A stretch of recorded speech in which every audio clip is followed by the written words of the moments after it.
ઉમા ખોડલ આજે નિકોલની અંદર એસપીજી દ્વારા આ આયોજિત સભા દીકરી બચાવો એમાં આજે અહીં આવ્યા પછી જોયું તો ભાઈઓ કરતા બહેનો અને દીકરીઓ ખૂબ મોટી સંખ્યામાં અહીંયા ઉપસ્થિત રહ્યા અને તે જોઈને ખૂબ આનંદ થયો કે અમારા એસપીજીના ભાઈઓ જે અહીંયા દીકરી માટેના જે કાર્યક્રમમાં જે પ્રયત્નશીલ હતા એમાં સફળ રહ્યા છે।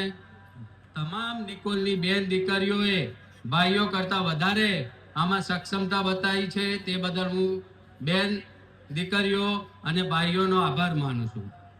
આજના કાર્યક્રમની અંદર સ્ટેજ ઉપર ઉપસ્થિત તમામ મહાનુભાવો, રાજકીય આગેવાનો અને દાતાશ્રીઓ સર્વેનો આભાર માનું છું।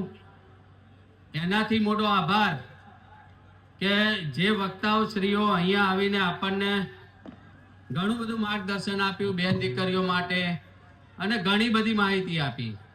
હવે આ માહિતી આપણે આપણા અંદર આત્મા સુધી પહોંચાડીએ અને તાલી હંમેશા એક હાથે નથી વાગતી।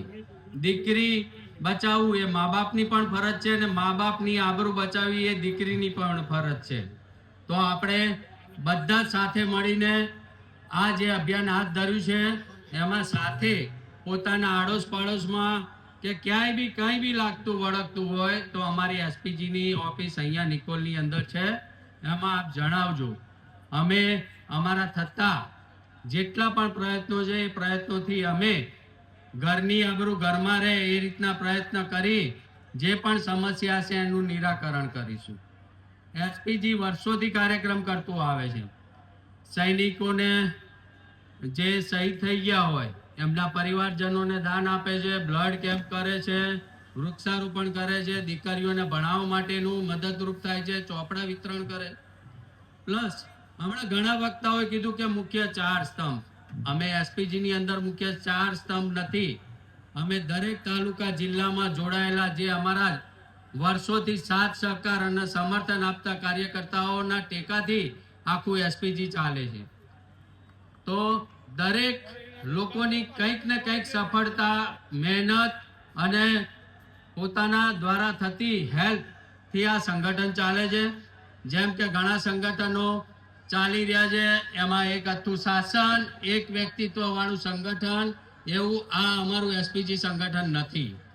એટલે દરેક ભાઈઓને વિનંતી છે કે અમે અમારી એપ્લિકેશન 14 તારીખે લોન્ચ કરી હતી અને ટેકનિકલી બધું કમ્પ્લીટ થઈ અને અમે સભ્ય ફી 200 રૂપિયા નક્કી કરીને આ એપ્લિકેશનને લોન્ચ કરી છે। એની અંદર દરેક અહીંયા ઉપસ્થિત ભાઈઓ, બહેનો, દીકરીઓને વિનંતી છે કે આની અંદર સભ્ય બનો અને ખૂબ મોટું સંગઠન બને એવી અપેક્ષા સાથે જય મા ઉમા ખોડલ, જય સરદાર।